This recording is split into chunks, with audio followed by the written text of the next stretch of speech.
The Masked Dragon attack at Town Hall 14 is one of the easiest attacks you can use, and with different dragons in the game, you can swap any of them for easy 3 stars. So let's break down how to use this with any dragon regardless of the base you see. But for a simple spam army, your hero's best build is just as important. For the king, I'd recommend the Rage Vial and Giant Gauntlet as it's his best and does a ton of damage while having great survivability. However, you can also run the Giant Gauntlet with the Earthquake Boots if you need a way to break walls. In air spam, this can be very useful, especially on anti-2-star bases. As for his pets, focus on using the Yak to help him break walls, so that way you don't need to use a super wall breaker for your heroes, and you can use that for your siege barracks. For the queen, the healer puppets and invisibility vial, or the frozen arrow with the invisibility vial, are great choices. Both will keep your queen alive for a while, even if she's alone. However,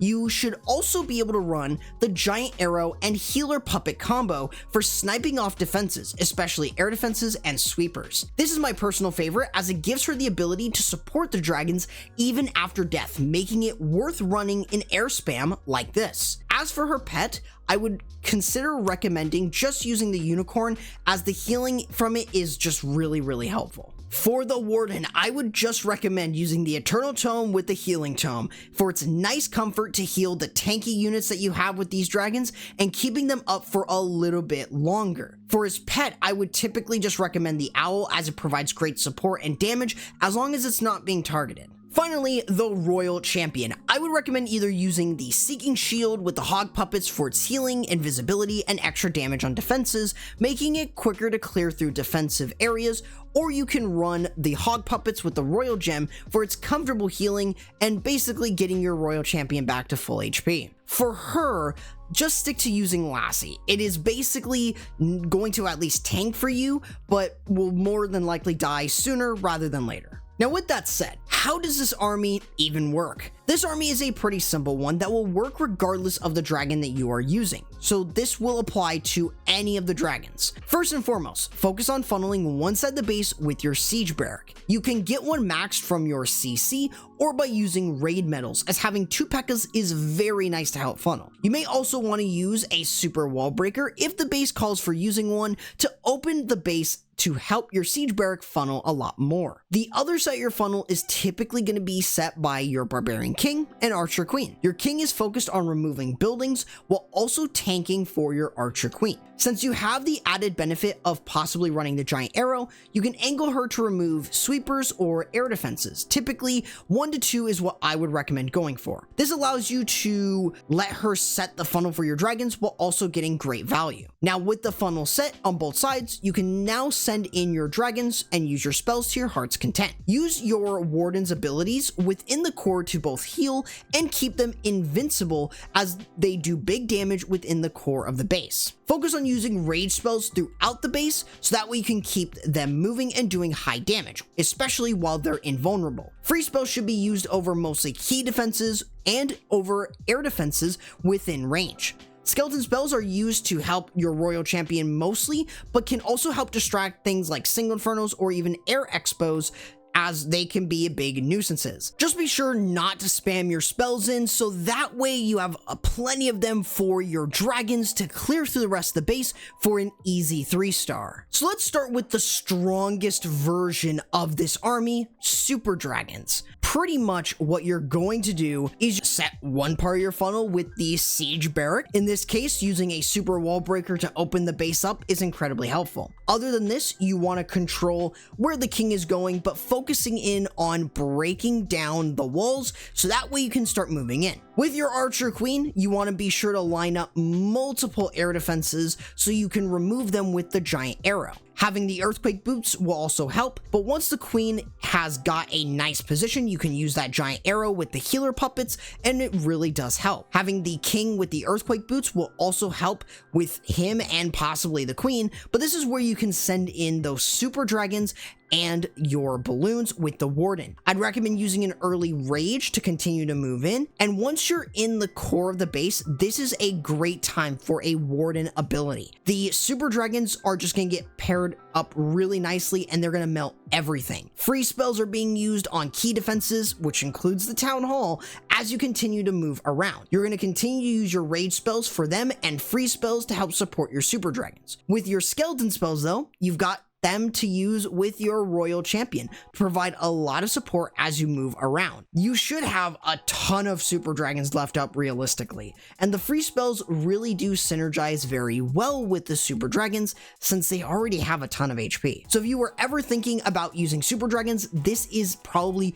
a perfect way to use them, and it's definitely worth the Dark Elixir. It's incredibly strong and very easy, and that back-end Royal Champion will really help you clear through any base for a very solid 3-star. Now, if you don't want to use the Super Dragon and you don't want to really boost very many super troops, then you could always use the Hydra version, which is my second favorite.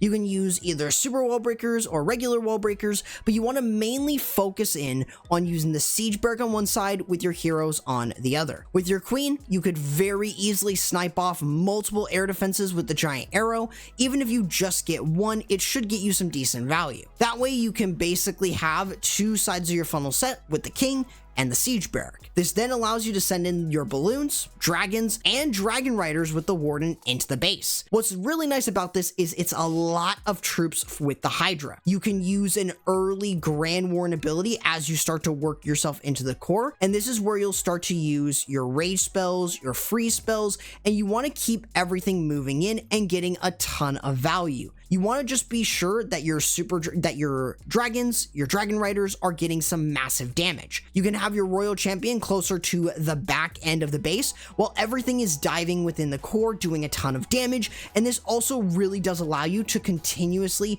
move all the way around the base. I typically would just make sure to use your free spells very sparingly, so that way you have more than enough, but you should be able to keep a large portion of your dragon riders, your dragons alive, which should allow you to easily get the 3-star, even if there is an air defense on the back end. Having that back-end Royal Champion is just going to solidify, and this is just a very fun option for those of you who don't want to really use those super dragon attacks. Now, for those of you who love using E-Drags, this can work too. Pretty much, you're going to start off the exact same way. You're going to set a bit of a funnel, which is going to be using the Siege Barrack and with some form of wall break, whether that's regular wall breakers or super wall breakers. With your Queen, be sure to line up air defenses and snipe them off. Maybe if you can get a sweeper, that's even better, but using your King as well to set part of the funnel is extremely helpful. With a funnel set on both sides pretty much, if you can remove an air defense with your Siege Barrack, that's even better, but you'll want to start sending in your Electro dragons into the base. This is going to really help you with that Grand Warden. Having the Healing Tome on E-Drags is very, very useful, and what I would typically recommend.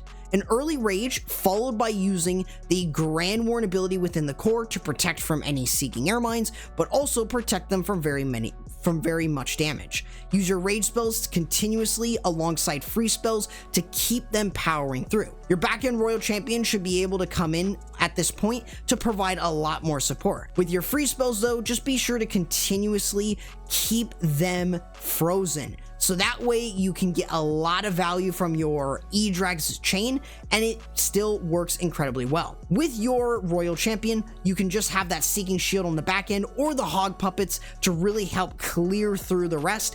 Even if there is a couple air defenses remaining, you should be able to very easily and comfortably get a 3-star with E-Drags. I find this to be a little bit more consistent since you have a lot better funneling with your Electro Dragons, and you can keep them all together as they work into the base. So this gives you some nice flexibility to use any dragon that you prefer. If you're looking for another easy Town Hall 14 army, I check out the Town Hall 14 Super Archer Blimp Hydra showcase right here.